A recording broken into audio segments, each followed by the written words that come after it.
ladies and gentlemen. I'd like to welcome Brooks Koepka to the media room. A 65 yesterday, a 67 today, bogey-free, including playing the par fives, 5 under. Brooks, talk us through your round. Yeah, it was really solid. Didn't really do too much wrong. Maybe the speed kind of got me on a few putts. Wasn't hitting them hard enough there towards the end, but striking the ball really well, leaving it in good spots, and it's what you got to do. You got to make birdies in these par fives, take advantage of them, and did a good job of that, playing in 5 under. Daniel. Brooks, you're obviously feeling a lot better than you have been in the past. As far as timelines go, when did you start to really turn the corner and think, okay, I can get back to the player that I was before?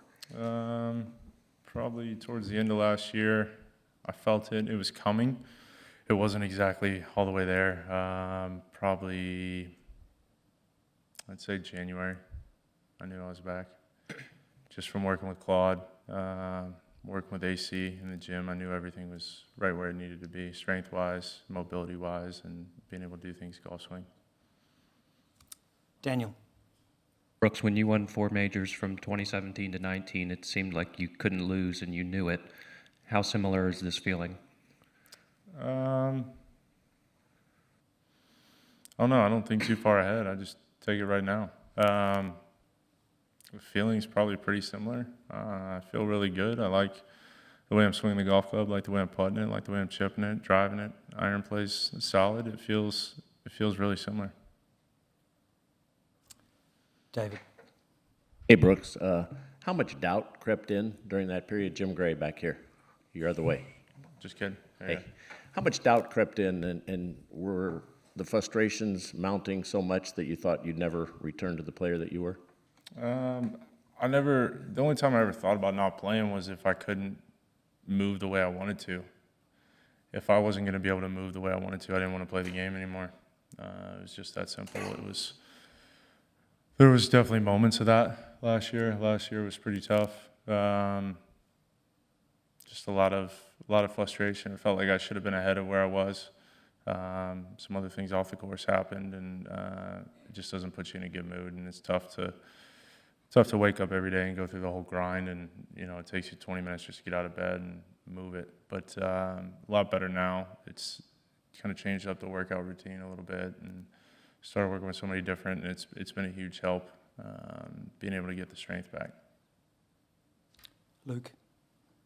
Brooks, you mentioned your mobility and being able to move in certain ways. I'm wondering what specifically you can do with your golf swing now that you maybe couldn't do before because of the injury. When the knee was messed up, I was afraid to get back on it, to load it my right side, and then so it was more of like a stack and tilt. I would just get on the left side and then back up out of it. The awkward lies were not fun, but now it's so much easier to be able to load, get that full turn of rotation going back. It's tough when you're just playing it on your left side and there's no power there either, and it was kind of the frustrating part. Alan. Brooks, what kind of an impact would 50 degrees and damp weather have with the knee? You affect with the feeling you would have in the knee if you with your swing tomorrow? It should be fine. I go through a pretty good warm-up routine, and Mark Wall, my physio, he gets it moving. I'll probably go to the gym in the morning. It'll be fine. So I'll be loosened up, and plus I think probably 52 at 2 o'clock or whenever the last tee time might be. It'll definitely be a little bit warmer, but towards the end, I mean, I've already moved it for 4.5, 5 hours, so I don't expect anything. Doug? A couple things, Brooks. When you were lining up or waiting to putt for your eagle on 13, you must have been in a crouch, like a catcher's stance for, it looked like close to a minute. How good did that feel compared with where you were 2 years ago when you couldn't even look at a putt? And secondly, on putting, I just wondered if you could speak to the number of, 6 to 8 foot par putts you made on the front nine at the starting round. Yeah, I'll just speak on the putts. I think they were just big momentum putts. And I think that's one of the things that's kind of been lacking, along with playing bad, making bad decisions. It's just kind of been those momentum swingers. They haven't gone in for me. But also, you kind of create your own momentum anyways. And I think making those was huge, just kind of going forward, getting through the rest of the round, trying to keep it bogey-free, and then was able to do it. But as far as crouching down, it feels good. It feels really good. Being able to just get down and not have to think about it, because every time I went down, I was reminded of it. I was reminded of the slip, the trying to put it back in, and then finally getting it to go in, and all the rehab and all that stuff. So every time I went down, it was just, I was getting angry with myself because I was just thinking, like, man, how stupid was this? Steve?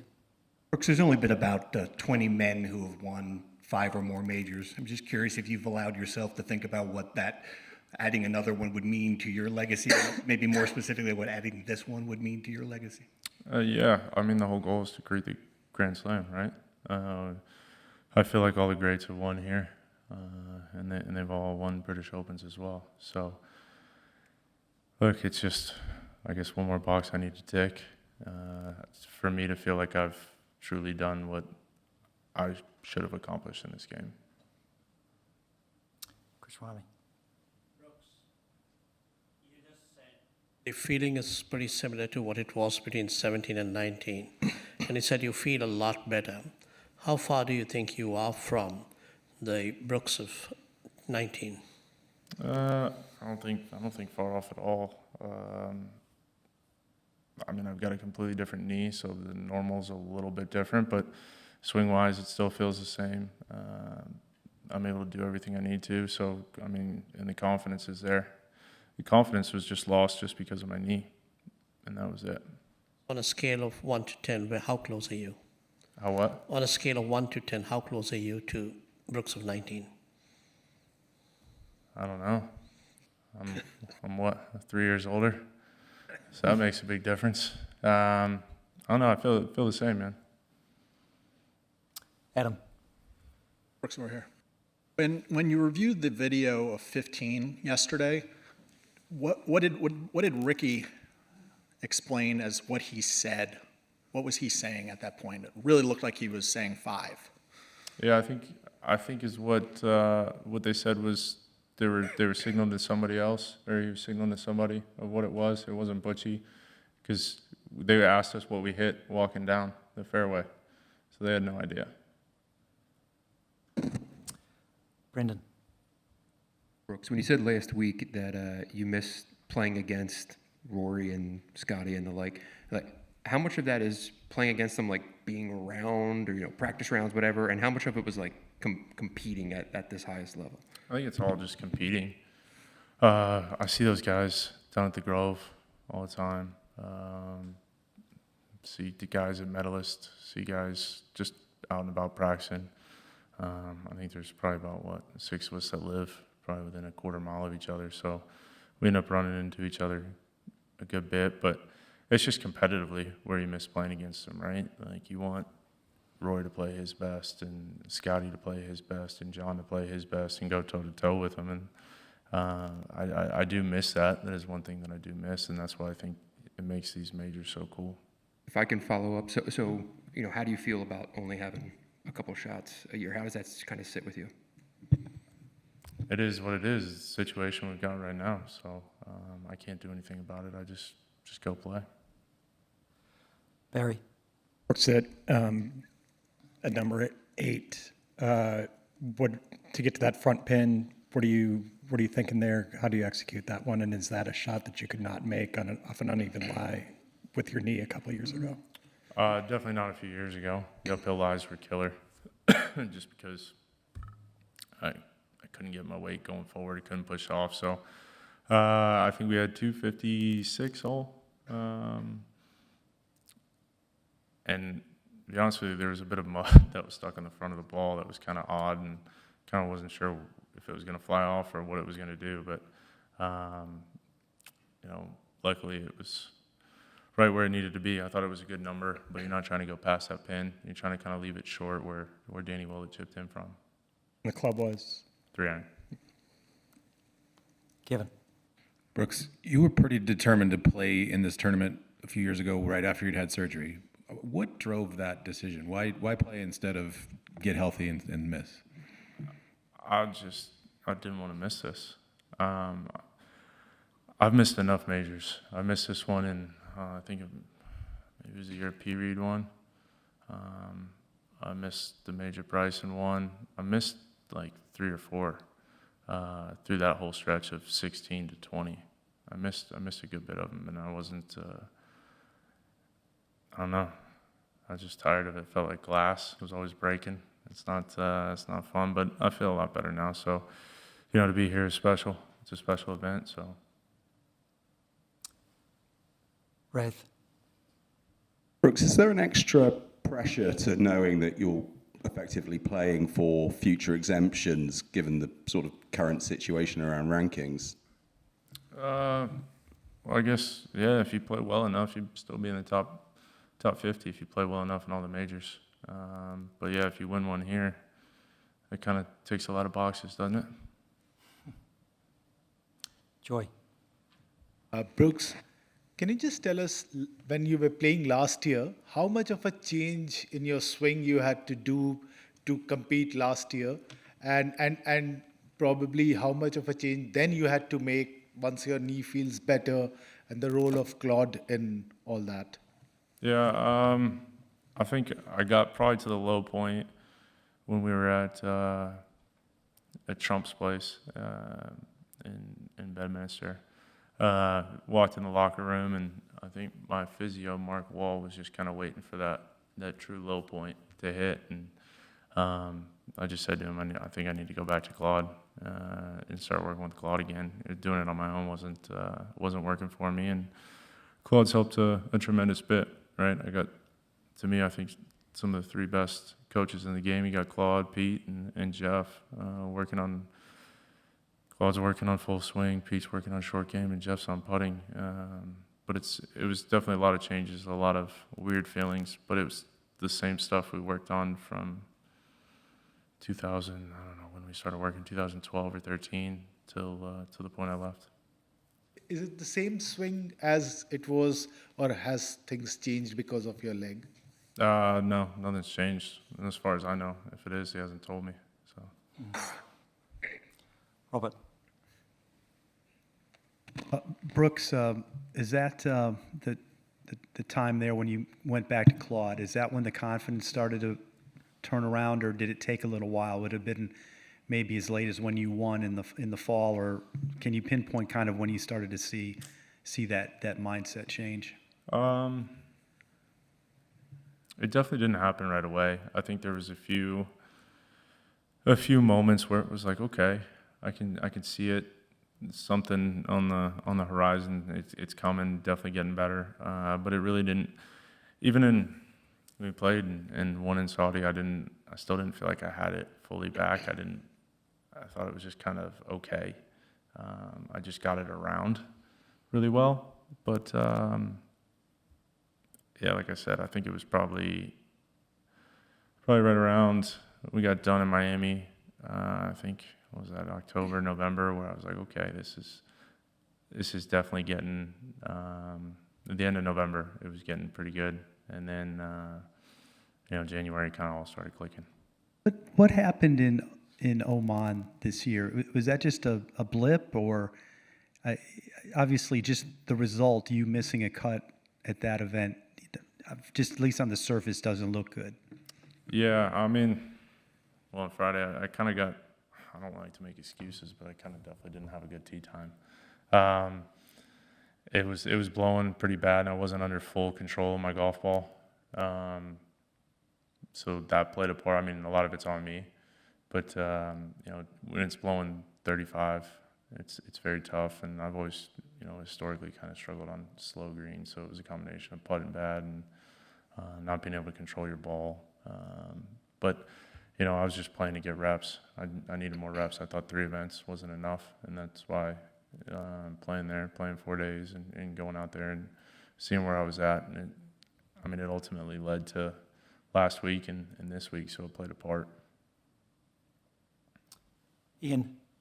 Brooks, obviously the Friday of last year's Masters was a bitterly disappointing day. This is clearly a very satisfying day. I just wonder emotionally if you can kind of reflect on the journey you've been on in the course of the intervening year. Yeah, I think last year, I don't even know if I should be saying this, but pretty sure I tried to break the back window with my fist of the car. I tried to put it through the back window, not once, but twice. First time didn't go, so figured to try it again. Yeah, it was just a lot of frustration last year. Super annoying, but like I said, I've come a long way since then. It's a lot of it. It's pretty much all health related. Anand. Brooks, 12 under on Friday. Faldo, Woods, and Cabrera have won on that number. Is it sort of frightening to see what you can do? Because you mentioned this yesterday that you left some shots today also. Did you feel maybe you left those shots on 9 and 10 per at least? And the second part of it is, what kind of mindset do you need going into Saturday, Sunday to make sure that you're not taking the foot off the pedal? Same mindset. You got me this far, so it should be all right on Saturday, Sunday. It's just up to me whether I play good or not. Simple. But yeah, like I said, I like the way I'm playing. It's just I've seen it come in for a little bit, so I'm very pleased. And also being at 12 under on a Friday, is that sort of something that you can prepare for before Thursday? Sorry? Being 12 under through Friday, is that something that can even cross your mind at the Masters before starting your round on Thursday? I don't know. I just take it one shot at a time, one hole at a time, whatever I got in front of me. I don't think far ahead at all. I'm just interested in the shot I'm looking to hit at that current moment. I'm not thinking one hole ahead. I'm not thinking if I birdie this, I'm going to get to that. It's just whatever the moment is, I just go with it. You feel you left some shots there today? Today? Yeah, you always leave shots out there. Dan? Brooks, if you had been this healthy at the time, would the LIV decision have been more challenging? Sorry, the first part? If you had been as healthy as you are right now and your attitude toward your game, would the LIV decision have been a more challenging choice? Honestly, yeah, probably, if I'm being completely honest. I think it would have been, but I'm happy with the decision I made. Steve? Just to follow up on the incident with the back window of the car, did that happen here? And the second shot, did you crack the window, or No, the window did not break. The window survived? Yeah, the window did not break. Apparently I'm not strong enough. Yeah, it was just right outside the, whatever you want to call it, the caddy hut or whatever. The ride home was pretty silent. I think just a lot of frustration. But yeah, I guess Mercedes makes a pretty good back window. Daniel? Brooks, you said you wouldn't have kept playing if you didn't feel like you could move the way you wanted to. Would you have played golf for fun, or would you have just been done playing golf? Good question. I don't know. I think I probably would have picked him up occasionally, maybe a couple times a year, but that would have been about it. To me, this is my job. I love it, yeah, but it's not my life. You know, it's very difficult to say. I think if I definitely put him down, it would have been, I've been lucky to play maybe twice a month. Brooks, you were saying that when you won in Saudi, in Jeddah, you were not at top of your game. You didn't feel very confident even at that time. But how important was that week, and the fact that Chase's birthday was that week, and the things that your team did? How important was that week in getting you in the right mindset, as you have already? Yeah, it came at the right time. I think I definitely needed it. But there was, like I said, there was just a lot going on in my life, and it just came at a perfect time. And whether that, I don't know if that spurred a little bit of confidence or whatever, what else it did, but just kind of kept it going.